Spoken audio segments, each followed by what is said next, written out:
Olá, queridos irmãos, bom dia, boa tarde, boa noite ou boa madrugada para quem está me ouvindo em diferentes horários. Que a graça do Senhor Jesus Cristo, o amor de Deus e a comunhão do Espírito Santo esteja com todos nós.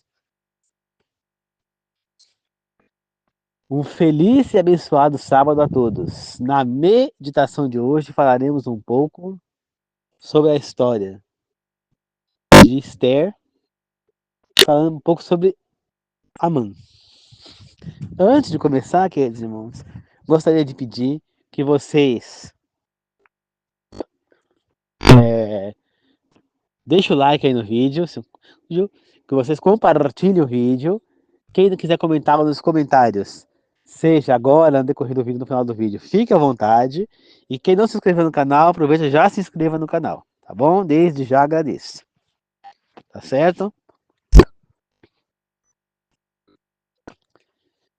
E, e, e agora eu vou fazer uma oração para começar. Queridos amados, que o Senhor tome mais uma vez seu mensageiro aqui falando. Que o Senhor me use, Senhor, para que eu possa trazer a mensagem às pessoas, Senhor. Fale através da minha boca o Espírito Santo. Que todas as palavras que eu disser venham do Espírito Santo. Que eu seja apenas um instrumento, Senhor. Ilumine para nos ensinar, Pai. Ilumine as pessoas que estão me ouvindo e a mim, para que possamos aprender tudo que o Senhor tem a nos ensinar, Pai. Que os três maiores professores do mundo estejam aqui nos ensinando, Senhor. Deus Pai, Deus Filho, Deus Espírito. Que assim seja, a hora agradeço e glorifico. Amém.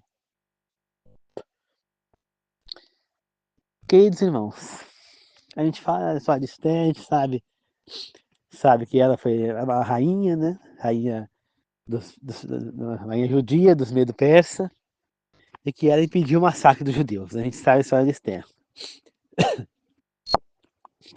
Mas nós temos alguns detalhes nessa história que nós vamos dar uma olhada mais profunda agora.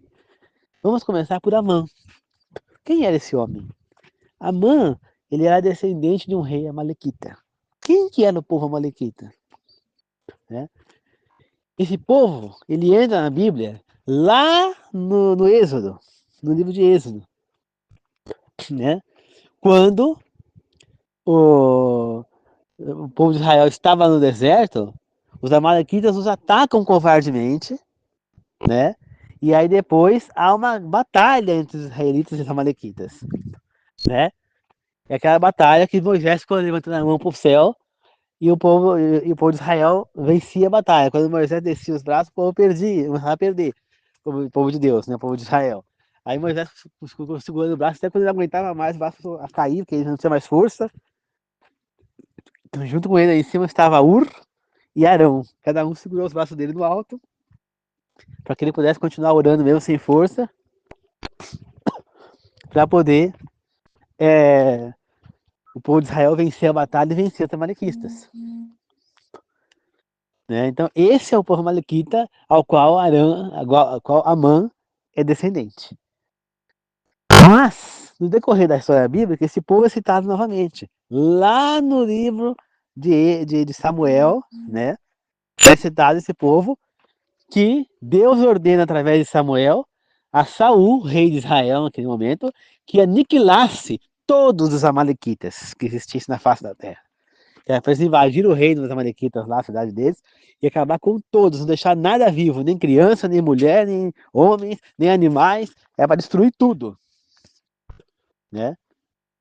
E aí eu pergunto a vocês, Saul cumpriu o que Deus falou para ele? Não. Porque se Amã é descendente deles e ele está vivo, é porque Saul não matou a todos. Algum ficou vivo para que Amã existisse. Né? Muitos anos depois. A gente lembra que o rei da época dos Amalequitas foi levado vivo por Saul. E ele levou um monte de animais, os melhores, para serem sacrificados. E foi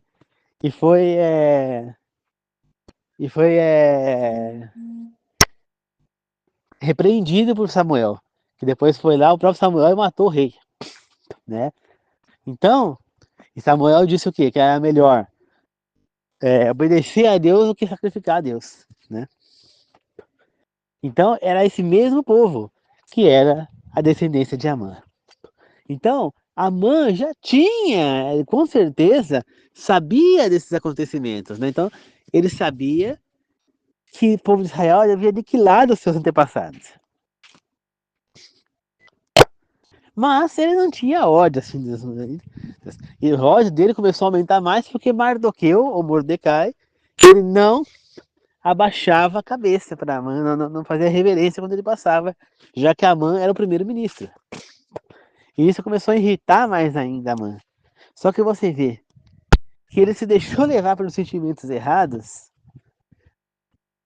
e ele acabou indo parar na própria forca que ele fez. Ele fez uma forca, não sei com quantos metros de altura, não lembro agora os metros, mas era bem alta, não sei se era 20 metros de altura. Era bem alta a forca que ele fez.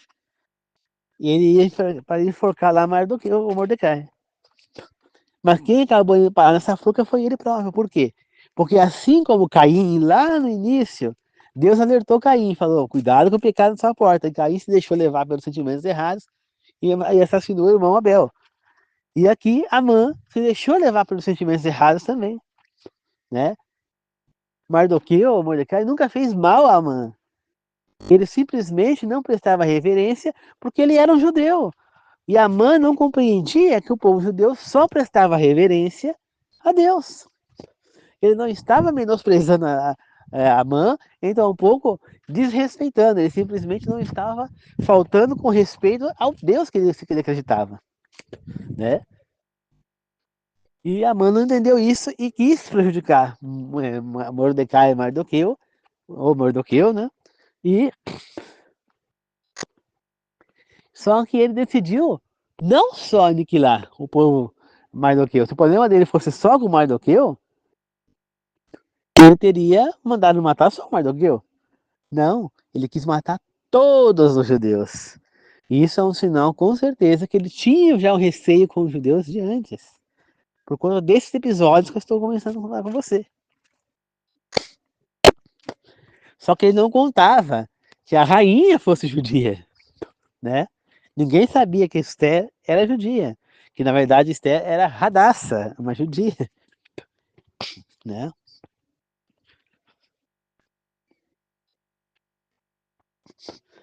Então, é,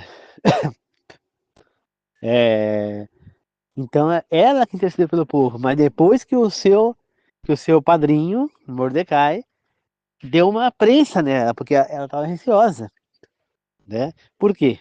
Ela estava receosa. Porque existia um decreto que ninguém, absolutamente ninguém, poderia entrar na presença do rei sem que ele chamasse, né? E por mais que, que o rei amasse Esther, naquele momento eles estavam afastados. A Bíblia não fala por quê, mas eles estavam afastados. Segundo a própria Esther disse a Mordecai, ou Mardoqueu, ela disse que há meses, mais de mês, que o rei não a chamava para os seus aposentos. Entendeu? Então, isso já era um agravante. Se ela estivesse bem com o rei, é muito mais fácil dela ir na presença do rei, né? E ele não matá-la. Porém, ela estava afastada dele, ela não estava chamando ele. Ele não estava chamando, então ela foi obrigada a ir na marra na presença dele. Se ele estivesse chamando ela para os aposentos, ela falava com ele os aposentos dele. Mas ele não estava chamando. Então, por isso ela fez um jejum. Ela, todo o povo judeu, as servas dela, todo mundo fizeram jejum. E ela então foi falar com o rei e conseguiu a benevolência dele, né? E ela apontou para Amã como sendo responsável por tentar aniquilar o povo dela, inclusive ela própria. E o rei então manda enforcar Amã na própria forca que ele tinha criado, né? Depois os seus filhos todos, depois que eles morrem na batalha contra os judeus, né? Que eles queriam matar os judeus, todos são levados e enforcados também na mesma forca, né?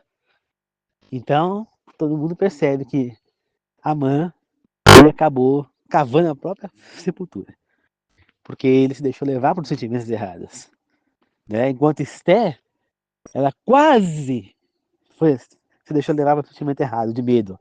Ela não queria ir na presença do rei, mas ela ouviu o chamado do padrinho, que era também pai dela, porque ele a criou, era pai de criação, né? E ela ouve o chamado dele, que também era primo, né, dela, e que fala que se ela não fosse até o rei, que ela não ia se livrar da morte por ser rainha nem bonita. Ela iria morrer também. Era a descendência dela. E que Deus ia arranjar um outro jeito de livrar o povo dele da morte. Porque Mordecai tinha uma fé muito grande. Então, depois de ouvir essas palavras de Mordecai, Esther, então, ela deixou o sentimento errado do medo para trás e assumiu a posição que ela deveria, né? Foi para isso que Deus colocou ela ali. Entendeu, queridos irmãos? Então aí nós vemos a, como é que fala? A diferença entre esses dois personagens, Amã e Esther. Os dois tinham sentimentos errados de si, né? Esther, um sentimento de medo e que estava impedindo que ela fizesse a vontade de Deus. E Amã, por sua vez, um sentimento errado de ódio contra os judeus, de ódio contra Mordecai, e não pensou nas consequências desse ódio poder levar, né? Então, e acabou sofrendo as consequências, entendeu? Então você vê dois destinos, né? E a gente vê o quê? Qual que é o outro que também teve oportunidade para diferente e não fez? Judas, né? Judas Iscariotes. Ele passou pelo menos 3 anos com Jesus ali, estudando todos esses textos bíblicos que estão no Novo Testamento, e tudo isso, ouvindo a própria boca de Jesus, os ensinamentos, e mesmo assim, ele se deixou levar pelo sentimento errado, ele não confiou em Jesus, né? Ele preferiu se apegar mais ao dinheiro, né? E quanto mais ele ouvia Jesus falar que ele iria morrer, tal, Judas pensou, Jesus vai morrer e eu vou ficar com a mão na frente e atrás, estamos aqui andarilho, não temos nada, entendeu? E ele só pensava em dinheiro, né? Jesus tentou chamar Judas por várias vezes, ele aceitou Judas no seu grupo, sabendo quem era Judas, que era ele quem ia trair. Ele sabia desde o início, desde que Judas apareceu lá, mas ele permitiu que Judas ficasse lá, porque assim deveria ser, né? E porque ele ia tentar evitar que Judas fizesse isso, mesmo sabendo que ele não ia conseguir. Ele sabia que Judas ia trair de todo jeito, mas ele tentou. Ele não desistiu de Judas até o fim. Ele chamou a atenção dele por várias vezes. Ele pregou várias coisas, mas Judas, infelizmente, Judas chegou a fazer milagre no nome de Jesus, chegou a fazer curas lá, quando ele saiu de 2 em 2. Mas Judas não mudou o seu pensamento e se entregou para o caminho errado, para o caminho do mal. E teve essas consequências também, né? Assim como Amã, Judas também morreu enforcado, né? Mas ele mesmo se enforcou, no caso, né? Embora Judas não morreu da forca, né? Porque pelo que se fala, né? Pelo que está escrito na Bíblia, o galho onde Judas se pendurou quebrou, porque não era forte o suficiente para aguentar o peso dele. Ele caiu, se espatifou no chão e aí então sim, o corpo dele se arrebentou no chão e ele morreu dentro da queda, né? Então, assim, o intestino dele ficava para fora. Então Judas cometeu o erro. Assim, e nós temos também um paralelo de Esther com Pedro, pois Pedro também traiu Jesus ao renegá-lo por 3 vezes. Mas assim como Esther, Pedro ouviu a voz da razão. Pedro se arrependeu do que fez, né? Esther não se arrependeu porque ela não fez nada errado, ela simplesmente ouviu a voz da razão de Mordecai, que mandou o recado para ela.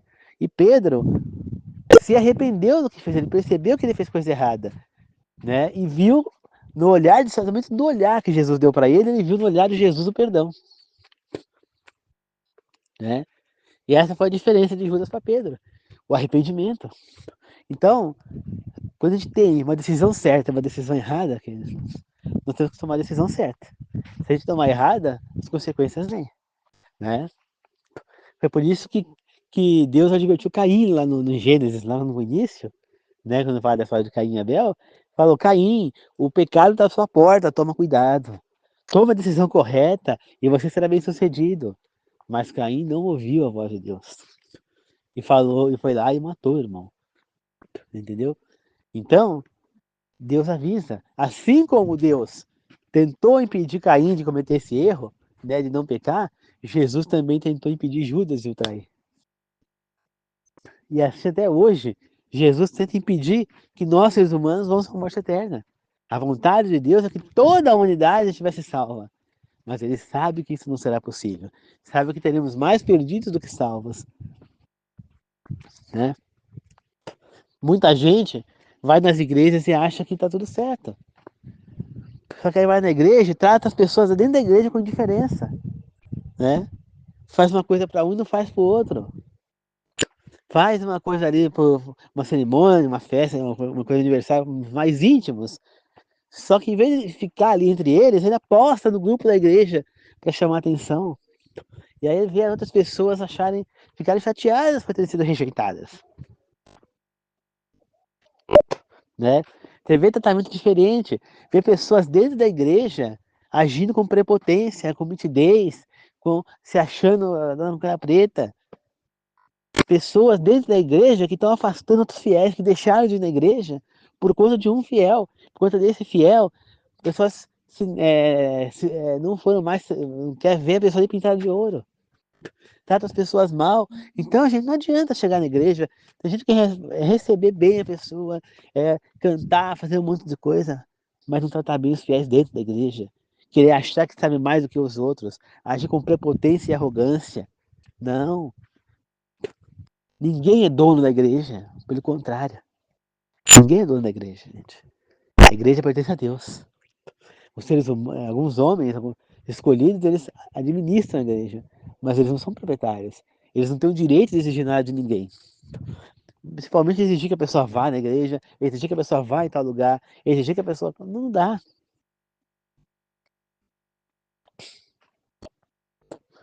Você entendeu? Não dá.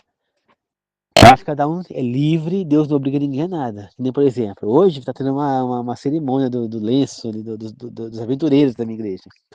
Tem aventureiros bravadores, que é um tipo de escoteiro da igreja adventista, né? Então eles vão receber como se estivessem recebendo uma medalha, alguma coisa do tipo, né? Como se fosse numa luta, estivesse recebendo uma cerimônia para receber, por exemplo, no karatê, no judô, a faixa preta, tá? É uma cerimônia desse tipo. Eu não entendo muito bem. Só que eu falei, eu não vou, por quê? O tempo tá frio, eu não vou ficar indo para o lugar 4h30 da tarde, chegar aqui de tarde para noite, deixar meu pai sozinho, não tem ninguém aqui. E outra, tá muito frio, eu não vou ficar indo para esse lugar nesse horário. Se fosse agora, eu participaria com todo prazer. Mas agora, 4h30 da tarde, sei lá, o sol já vai ter sumido, vai esfriar.